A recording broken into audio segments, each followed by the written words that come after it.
श्री गौरव गोगोई।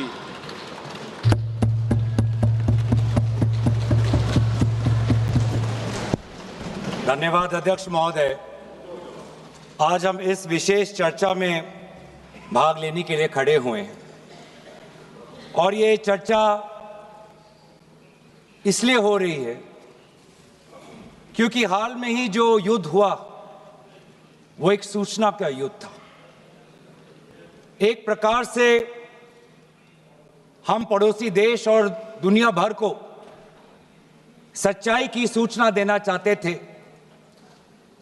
और कुछ ऐसे ताकत थे, ऐसे शक्तियां थी जो भ्रम का सूचना सारे देश में, सारे दुनिया में फैला रहे थे।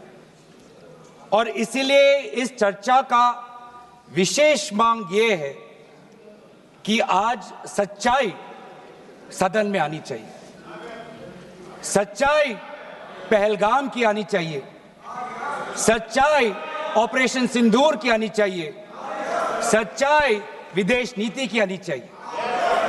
और यही आज हमने सूचना का जो युद्ध की जो बात हम कर रहे हैं वो आज हमने आदरणीय राजनाथ सिंह के भाषण में सुना। बहुत से सूचनाएं दी उन्होंने, बहुत से जानकारी दी, लेकिन रक्षा मंत्री होने के नाते ये नहीं कहा कि पहलगाम में दहशतगर्द कैसे आए। ये नहीं कहा कि बेसारन में जहां पर 1000 लोग जाते हैं, खुशियां मनाते हैं, कैसे 5 दहशतगर्द वहां पर जाकर 26 लोगों की गोलियों से छलनी करते हैं। ये बात, ये सूचना रक्षा मंत्री ने नहीं दी। यही है सूचना का युद्ध कि इतनी जानकारी देते हैं कि कभी कभी सवाल पूछना भी भूल जाते हैं। और आज ये है हमारे विपक्ष का कर्तव्य कि हम सवाल पूछेंगे देश हित में, राष्ट्र हित में। आज देश ये जानना चाहता है कि वो 5 दहशतगर्द कैसे घुसे और उन दहशतगर्दों का भी मकसद था। पाकिस्तान से आए हुए वो दहशतगर्दों का क्या मकसद था? उनका मकसद था कि जम्मू कश्मीर की अर्थव्यवस्था को तनाव करना, विनाश करना। उनका मकसद था कि भारत देश में एक सांप्रदायिक वातावरण का जन्म देना। उनका मकसद यह था कि भारत और पाकिस्तान का एक हाइफिनेशन होना। यह था उनका मकसद। लेकिन सर, मुझे दुख है कि आज राजनाथ सिंह जी ने सैनिकों की बात तो की, लेकिन जो हमारे भारत की जो आवाम है, जो जनता है, जो उन्होंने पाकिस्तान के दहशतगर्दों का पूरी जो मंशा है उस पर उन्होंने पूरा नकारा। और हम एकजुट रहे। हम, मुझे भारतीय होने का गर्व है। हमने देखा बेसारन में कि किस प्रकार से जम्मू और कश्मीर के लोगों ने पूरे देश भर से आए हुए जितने भी पर्यटक थे उनकी मदद की। हमने ये देखा कि किस प्रकार से देश भर के जो पर्यटक जो जम्मू कश्मीर में थे उन्होंने अपने जम्मू कश्मीर के भाइयों को धन्यवाद दिया। हमने ये भी देखा कि कैसी एक विधवा हिमांशी नरवाल ने कहा कि मैं नहीं चाहती कि मेरे जो पति जिसको लेके आज राजनीति हो रही है उसके शव पर देश में हिंदू मुसलमान की राजनीति हो, मैं नहीं चाहती। यह है हमारी देश की संस्कृति और यह था मंशा पाकिस्तान का। और मैं ये भी गर्व महसूस करता हूं कि सारे विपक्षी राजनीति दल, हम सब एकजुट होकर, राहुल गांधी जी ने एक साफ साफ कहा कि हम सरकार के साथ हैं और सरकार को पाकिस्तान को एक ठोस मजबूत कदम देना ही पड़ेगा। लेकिन देश ये भी जानना चाहता है, वे 26 लोग जो जिनके परिवारों में आज कोई गुजर गया, वे ये भी जानना चाहता है कि 100 दिन गुजर गए और वे 5 दहशतगर्दियों को यह सरकार पकड़ नहीं पाई।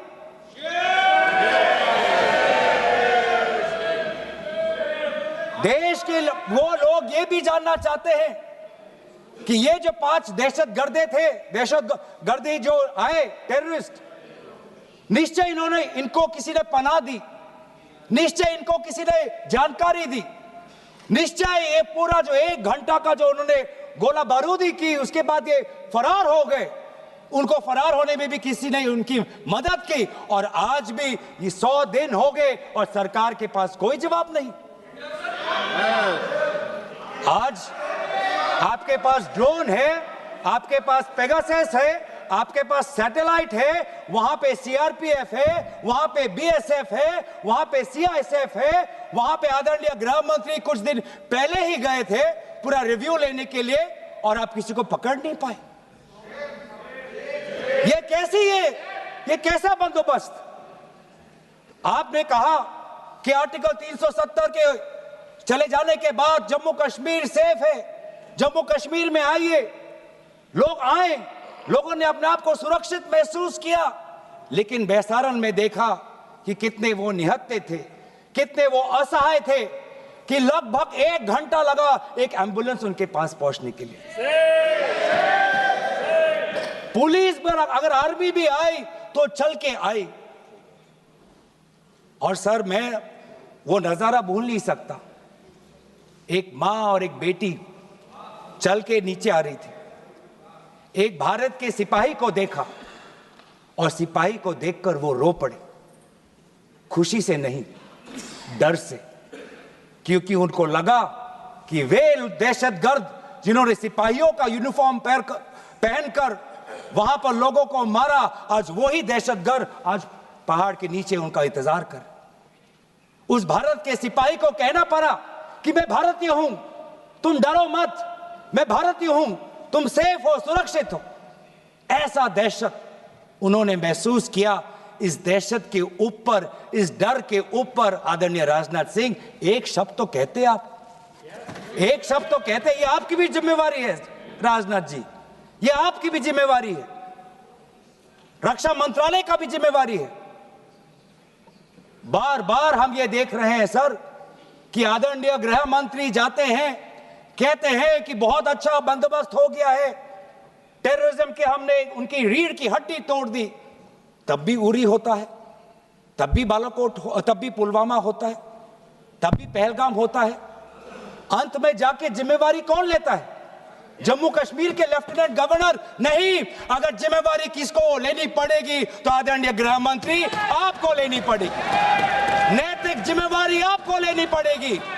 आप लेफ्टिनेंट गवर्नर के पीछे नहीं छुप सकते, आप लेफ्टिनेंट गवर्नर के पीछे ये केंद्र सरकार नहीं छुप सकती, क्योंकि गृह मंत्री खुद वहां पे थे कुछ ही हफ्ते पहले, खुद उन्होंने सिक्योरिटी का रिव्यू लिया कि आपके पास जानकारी नहीं थी। और सर, ये सरकार इतनी कमजोर, ये सरकार इतनी बुज़दिल कि आज उन्होंने इस सर में, क्योंकि उन्होंने अगर इसका किसी का दोष दिया तो टूर ऑपरेटर्स को दोष दिया कि टूर ऑपरेटर्स बिना अनुमति के द्वारा, बिना लाइसेंसेस के द्वारा लोगों को बेसारन ले जा रहे, हमें तो पता ही नहीं था। ये है इनका कारण, ये बताना चाहते हैं। तो सर, यही तो दुख की बात है कि कहीं ना कहीं एक सरकार में एक अहंकार आ चुका है। इंटेलिजेंस और सिक्योरिटी जो फ्रेमवर्क है, एस्टैब्लिशमेंट है, जो लोग हैं जो निर्णय लेते हैं इंटेलिजेंस और सिक्योरिटी की, आज उनमें एक अहंकार आ गया है कि चाहे जितनी भी बड़ी गलती हो उन पर कोई सवाल नहीं उठा सकता। लेकिन आज हम सवाल उठा रहे हैं, आज हम सवाल उठा रहे हैं, आज हम सवाल उठाएंगे। प्रधानमंत्री मोदी जी, आपको अब सऊदी अरब में थे, आप जब वापस आते आपका पहला नैतिक कर्तव्य होता कि पहलगाम आप जाते, लेकिन आप पहलगाम नहीं गए, एक सरकारी कार्यवाही के लिए आप बिहार गए और चुनावी भाषण दिया। देश के मुखिया सऊदी अरब में थे, पूरा कार्यक्रम उन्होंने संपूर्ण किया, वापस आए और वो पहलगाम भी नहीं जा पाए और बिहार में जाके चुनावी भाषण दे रहे हैं। अगर पहलगाम में कोई गया तो हमारा नेता राहुल गांधी गया। पहलगाम में जो लोगों की मृत्यु हुई, उनके लिए अगर शहादत की मांग कोई कर रहा है तो हमारा दल का नेता राहुल गांधी कर रहा है। राहुल गांधी जी बदामी के कंटोनमेंट में गए। सर मैं बोलूं? Sir house in order. Sir house in order में sir house is not in order में रहेगा सर। टाइम लेकिन आप तथ्यों पे बोले, गलत सूचनाएं नहीं दे सदन में, गलत सूचनाएं नहीं मत दे। हम बोले इसके ऑर्डर में लाइए सर। कोई सदन में गलत तथ्य नहीं रख सकते आप। सर मैं बोलूं सर कैमरा आएगा मेरे पे। धन्यवाद। आदरणीय अध्यक्ष महोदय, अब बात आती है ऑपरेशन सिंदूर की। आज मैं राजनाथ सिंह जी का भाषण सुन रहा था। मुझे पता नहीं चल रहा था कि राजनाथ सिंह जी जो भाषण दे रहे थे वो किस समय का उजागर कर रहे थे।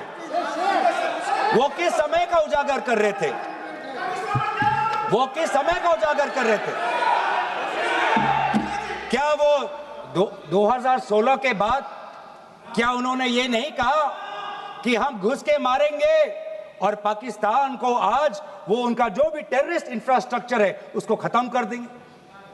वही बातें तब की, वही बातें पुलवामा की बात की कि पुलवामा के बाद आज हमारे लड़ाकू जहाज अब गए हैं, अब पाकिस्तान अब कभी भी भारत पर उंगली नहीं दिखा सकता।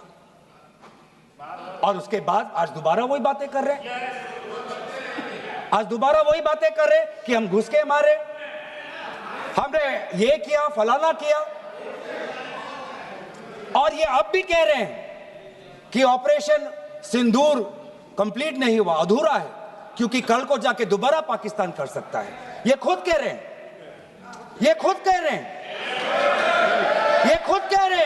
कि इसके पश्चात भी पाकिस्तान कल को जाके कर सकता है। तो ये जो सफल कैसे हुआ? फिर क्या सफल हुआ? आज ये खुद कह रहे हैं कि हमारा मकसद युद्ध का नहीं था। हम पूछना चाहते क्यों नहीं था, होना चाहिए था। आज उन्होंने खुद कहा कि हमारा मकसद जमीन लेने का नहीं था। क्यों नहीं था? पाकिस्तान ऑक्यूपाइड कश्मीर अगर आज नहीं लेंगे तो कब लेंगे? ये उन्होंने खुद कहा कि हमारा मकसद था टेररिस्ट के इंफ्रास्ट्रक्चर पर आक्रमण करना।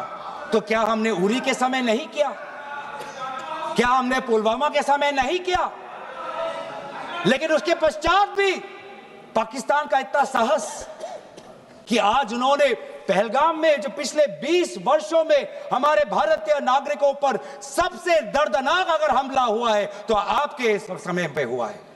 आपके समय में उरी हुआ, आपके समय में पुलवामा हुआ और आपके समय में आज पहलगाम हो रहा है। कुछ बातों का उजागर किया, कुछ किताबों का भी उजागर किया। ये नई प्रक्रिया है सर।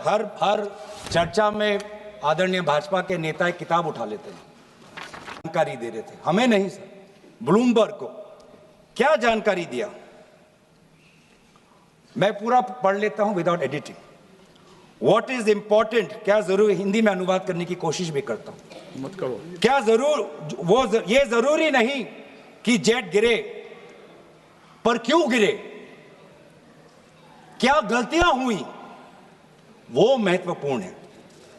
संख्या महत्वपूर्ण नहीं सर। 35 ही राफेल है देश में, 35 ही राफेल है। अगर उनमें से कुछ गिरे भी तो देखिए सर, मुझे तो लगता है कि बहुत बड़ी क्षति हुई। 35 राफेल, अगर कुछ उनमें से भी अगर कुछ गिरे तो मुझे लगता है कि जरूरी है, क्योंकि आपको लगता है कि 35 राफेल काफी है, तो अगर कुछ गिरे तो वो भी जरूरी है। और उन्होंने उसके बाद ये कहा कि ये बात अच्छी है कि हमने अपनी गलतियों को समझा, उसको सुधरा और 2 दिन बाद हमने अपने जेट को उड़ाए और दूर से हमने आक्रमण किया। सर, ये मैं थोड़ी जानकारी चाहूंगा।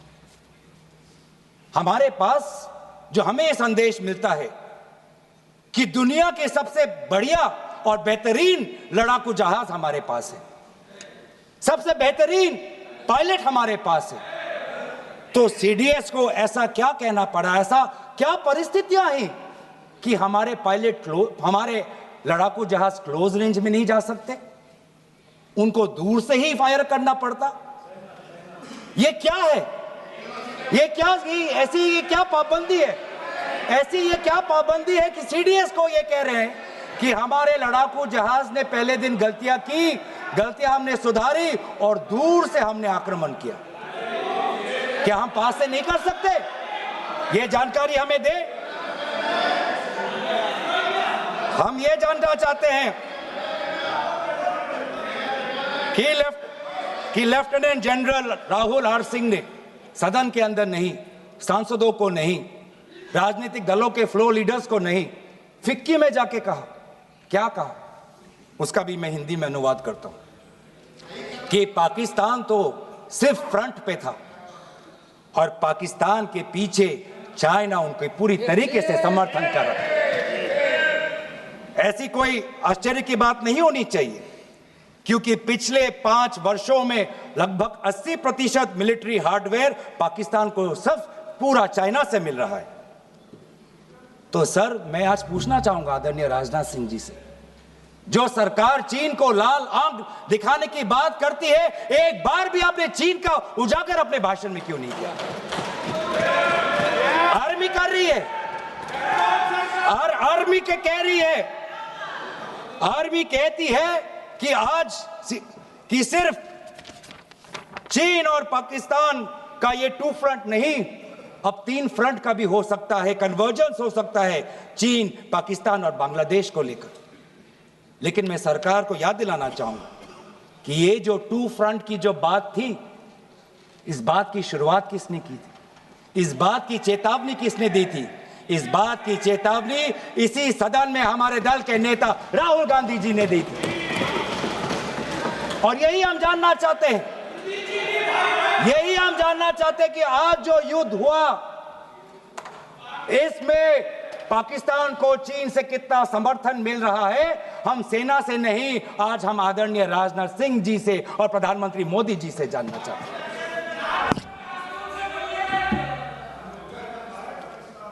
और सर, इंडोनेशिया में जो डिफेंस अटैचे है, उसने तो ताज्जुब की बात कह दी। उसने क्या कहा sir? India defence attache group captain Shiv Kumar ने, हिंदी में दोबारा अनुवाद करता हूं, कि भारत ने लड़ाकू जहाज खोए तो खोए इसलिए क्योंकि कुछ मिलिट्री टारगेट्स पर आक्रमण करने पर पाबंदी थी। क्यों? क्या पाबंदी थी? ऐसे क्या ये राजनीतिक कंस्ट्रेंट्स थे? आपने कहा कि 9 टारगेट पे हमने आक्रमण किया, लेकिन हमें यह भी सूत्रों से जानकारी और मीडिया में आया है, और लेफ्टिनेंट जनरल राहुल सिंह ने खुद कहा कि पहले 21 टारगेट्स चुने गए थे और 21 से फिर 9 हुए। क्यों हुए? क्यों हुए? आज मैं ये जानना चाहता हूं कि पिछले 20 वर्ष में सबसे घातक आक्रमण हमारे महिलाओं पर हुआ, हमारे बच्चों पर हुआ, भारत के आत्मा पर हुई। हमने सब ने वो दहशत को अनुभव किया, हम सब एकजुट हुए, हमने पूरी तरीके से समर्थन प्रधानमंत्री मोदी जी को दी कि अब जाइए। और ऐसा एक माहौल बन चुका था कि देश किसी भी कीमत चुकाने के लिए तैयार था। पूरा देश प्रधानमंत्री मोदी जी के साथ था, विपक्ष प्रधानमंत्री मोदी जी के साथ था। और अचानक 10 मई के दिन पे हमारे राष्ट्रदूत कहते हैं कि हम पाकिस्तान पर हमला करेंगे, और शाम के 10 मई को सूचना आती है कि पाकिस्तान के साथ अब युद्ध पर हम परिणाम दे रहे हैं, सीज फायर हो गया। क्यों हुआ? हम आदरणीय प्रधानमंत्री मोदी जी से जानना चाहते थे, अगर पाकिस्तान वाकई में अपने घुटने टिकने के लिए तैयार था तो आपने क्यों रुका, आप क्यों रुके और किसके सामने आप झुके, किसके सामने आपने सरेंडर किया, किसके सामने आपने सरेंडर किया? वो अमेरिका के राष्ट्रपति जो 26 बार आज कह चुके हैं कि व्यापार को लेकर उन्होंने भारत और पाकिस्तान को सतर्क किया और दोनों को मजबूर किया कि वो इस जंग को छोड़े। 26 बार। आज राष्ट्रपति ट्रंप खुद कहते हैं कि 5-6 जेट गिरे हैं। एक एक जेट करोड़ करोड़ अरब अरब रुपयों का है, मिलियंस एंड मिलियंस का है। इसलिए हम जानना चाहते हैं, आज हमें स्पष्ट रूप से आदरणीय राजनाथ सिंह जी बताएं, देश पर विश्वास करें, देश में वो साहस है सच्चाई सुनने की। आज आप बताएं कितने लड़ाकू जहाज गिरे? हमारे में वो साहस है, क्योंकि ये सूचना, ये सच्चाई सिर्फ देश के नागरिकों के लिए नहीं, ये सूचना, ये सच्चाई हमें देश के जवानों को भी देना है। आज उनसे भी झूठ कहा जा रहा है, उनके बीच में भी भ्रम फैलाया जा रहा है। हम उनकी जो सच्चाई है आज हम सदन के अंदर लाना चाहते हैं। और सर, बात में आती है विदेश नीति की। किस मुंह से हम कहें कि विदेश नीति आज सफल हुआ है? किस मुंह से कहें? ये आदरणीय राजनाथ सिंह जी, शंगीला में जो डायलॉग हुआ, उस डायलॉग में जो ड्राफ्ट जो आया, जिसको भारत सरकार ने नकारा, वो ड्राफ्ट बनाने में हमारे ही कुछ सहयोगी देश थे, जिनका नाम मैं नहीं लेना चाहूंगा। लेकिन ऐसे देश जिसको हम परंपरागत दोस्त हम मानते हैं, ट्रेडिशनल एलाइज मानते हैं, आज उन्होंने भी इंडिया और पाकिस्तान को हाइफिनेट कर दिया। और आप ये शब्दों के खेल से आप खुश हो कि ब्राजील के डॉक्यूमेंट में पाकिस्तान, ये जम्मू कश्मीर का पाकिस्तान का भी नहीं, ब्राजील के डॉक्यूमेंट में सिर्फ जम्मू कश्मीर में जो दहशतगर्दी हुई उसी की निंदा हुई, पाकिस्तान की निंदा नहीं हुई। पर आप उससे खुश हो? अगर आप उससे खुश हो तो मैं जानना चाहूंगा, जो $1 बिलियन का आर्थिक सहायता IMF ने दिया पाकिस्तान को, उस पर आपको क्या कहना है? हम जानना चाहेंगे, जो ADB एशियन डेवलपमेंट बैंक से 800 मिलियन का आर्थिक सहायता जो मिलेगा पाकिस्तान को, आज भारत उस पर क्या रवैया है? वर्ल्ड बैंक का जो $40 मिलियन आ रहा है, और ये पैसा किसको जाएगा सर? पाकिस्तान की नेतृत्व उनकी जनता या उनकी चुनी हुई सरकार नहीं, पाकिस्तान की सरकार का जो रिमोट कंट्रोल है वो पाकिस्तान की सेना के पास है। तो ये सारा पैसा वहीं जाएगा जहां पर हमने मिसाइल गिराई। तो क्या इतना भी हम नहीं कर पाए? क्या इतना भी ताकत नहीं? क्या इतना भी विश्व गुरु में लोगों का विश्वास नहीं, देश अंतर्राष्ट्रीय नेताओं का विश्वास नहीं कि IMF का एड ना जाए पाकिस्तान के पास, वर्ल्ड बैंक का एड ना जाए पाकिस्तान के पास, ADB का एड ना जाए पाकिस्तान के पास? आप में इतना भी ताकत नहीं कि एक देश ने पाकिस्तान को टेरर स्टेट का दर्जा नहीं दिया। एक देश ने आज FATF financial action task force में, जिससे बहुत नियंत्रण पाकिस्तान पे पड़ती थी, आज उससे वो 2022 में निकल आई ग्रे लिस्ट में। क्या वो डालेंगे? तो इसीलिए आज हम ये मांग करते हैं कि सरकार, अब डरिए मत, सच्चाई से डरिए मत।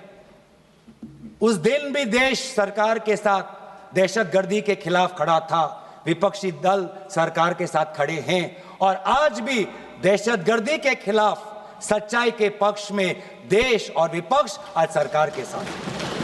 आप हमें अपना दुश्मन ना समझे,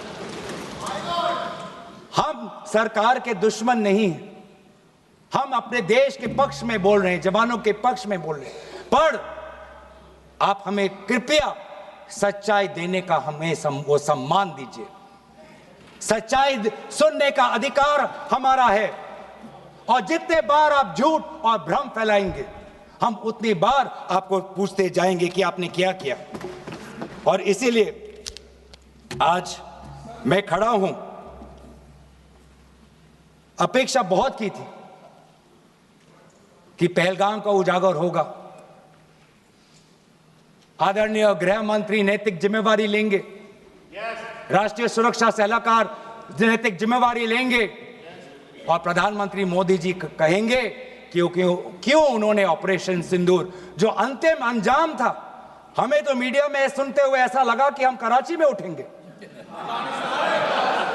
मीडिया में हमारे भारत की मीडिया जो जिनको सूचना अब से ही मिलती है, उनका सुनने में लगा कि आज तो हम फतह करके ही रहेंगे, लेकिन पता चला कि नहीं, कहीं ना कहीं हमारे पैर डगमगा गए और जो अंतिम परिणाम था उससे पीछे हम हट गए।